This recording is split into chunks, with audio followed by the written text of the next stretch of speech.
The term art critique makes many an artist cringe. The problem, however, isn't art critique, it's our understanding of it. Hi, my name is Carrie, and here on Artist Strong, I help people like you refine your skill and develop your unique artist voice. This is the fourth video in a 5-part series called A Guide to Developing Your Unique Artist Style.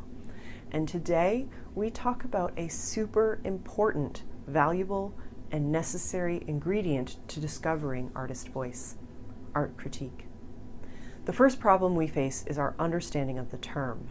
Because the phrase includes the word criticism, it is easy to connect art critique to receiving only negative feedback. A lot of us have a subconscious or even conscious belief that critiquing art is only about finding the things that have gone wrong in an artwork. This misconception stops artists from asking for feedback when that is exactly what art critique should be: feedback on your art. There's another problem with feedback. Not everyone knows how to give valuable feedback. I wrote a separate article on this, and I've made sure to link it below this video for you. Feedback is not always of quality, so not only can you worry about people only pointing out things that have gone wrong in your work or that they don't like, they can actually offer you bad advice. No wonder so many of us feel vulnerable or insecure about asking for feedback about our art.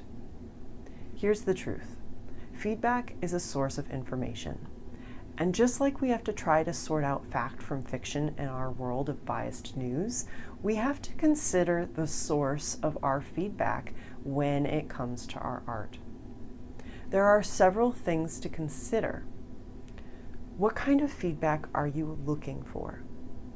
If you want to know how to be more accurate in your drawing, well, this is very different than asking if your art is any good or asking someone if they might want to buy the work. Ask yourself, what information am I seeking out to inform the decisions I make in my art? Ask the right people. Whose feedback is more valuable to you about the accuracy of your drawing?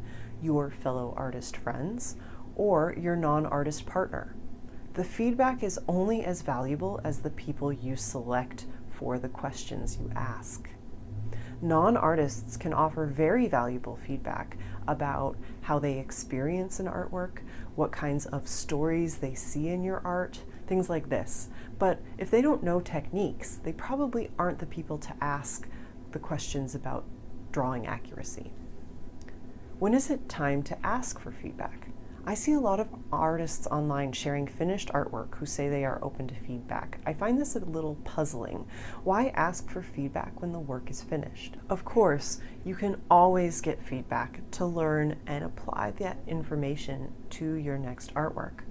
But why not instead ask for feedback at different stages of completion of your artwork to really help you make the best artwork you can?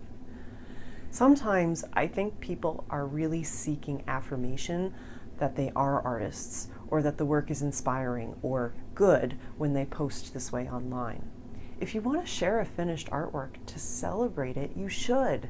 Making art is hard work and it deserves recognition. But you also don't need to pretend that you want feedback either if you're actually seeking affirmation or support about the work. The more honest I've been with myself and others about this, the happier I've actually been with my artwork. Sift through the feedback to make your own decisions.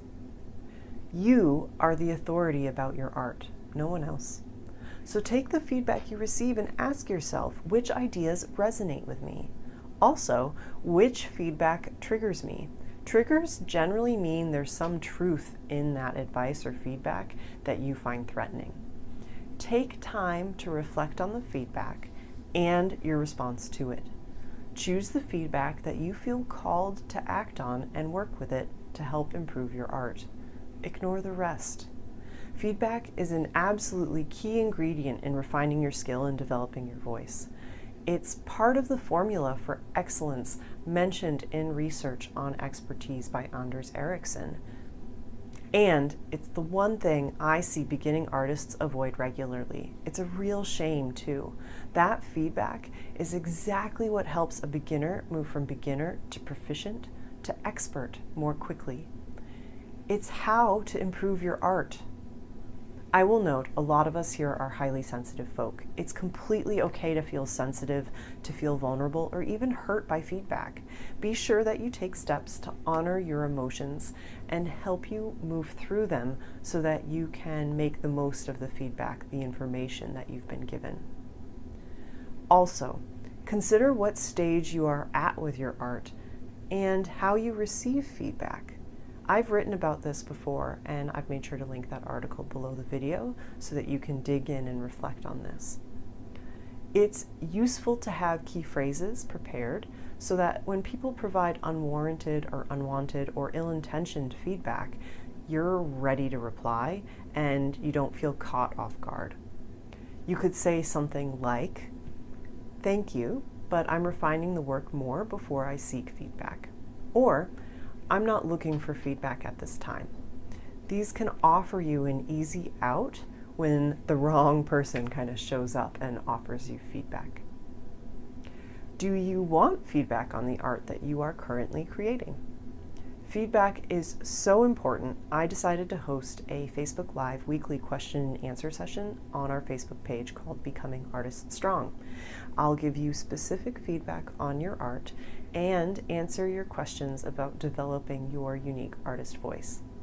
Post your questions or the artwork that you want feedback on to the Facebook page inside our Facebook group, or you can tag me at Artist Strong on Instagram. I look forward to seeing you Fridays at 12:30 Eastern Standard Time. Don't worry, if you can't make it live, there is a replay available on the Facebook page, so send me your questions anyway.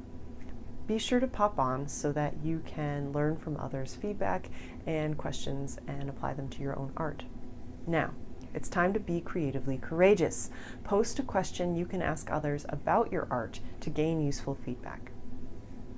Next month, I'm hosting a series of free workshops on finding voice, as well as sharing some experiments that can help you find the right way to promote your art. If this sounds interesting, be sure to sign up for the webinars below this video. Next week, I am offering a mini workshop that walks through this month's video series to help you create actionable steps to find your unique artist voice. See you then.